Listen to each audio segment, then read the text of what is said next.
C'est à l'issue du conseil gouvernemental que le ministre de l'Agriculture a présenté les grandes lignes du programme national de reconstitution du cheptel, mis en œuvre en coordination avec les autorités locales. Objectif, tirer parti des dernières pluies pour relancer durablement l'élevage, tout en protégeant les éleveurs les plus fragiles. Le budget alloué à ce programme est d'un total de 6,2 milliards de dirhams, répartis en deux tranches, 3 milliards de dirhams en 2025 et 3,2 milliards de dirhams en 2026.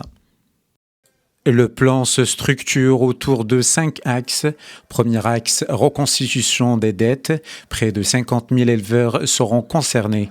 L'État prendra en charge 700 millions de dirhams pour alléger les dettes. Annulation de 50% du capital et des intérêts pour les créances de moins de 100 000 dirhams, soit 75% des cas. Annulation partielle au rééchelonnement pour les dettes plus importantes. Le deuxième axe est un soutien à l'alimentation animale. Orge subventionné, le prix sera ramené à 1,5 dirham le kilogramme.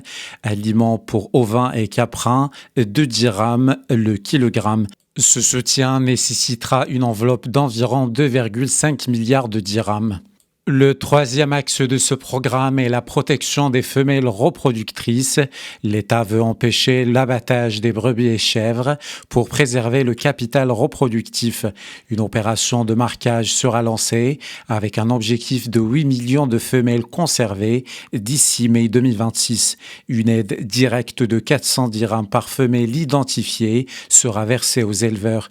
Quatrième axe, c'est une campagne de santé animale. Un effort de vaccination et de prévention sera mené pour protéger 17 millions de têtes contre les maladies aggravées par la sécheresse. Montant prévu, 150 millions de dirhams.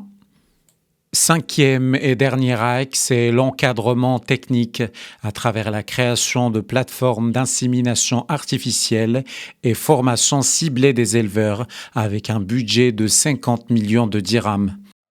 Au-delà de ces mesures d'urgence, le ministre a rappelé l'importance stratégique de l'agriculture familiale qui représente 54% de la population rurale.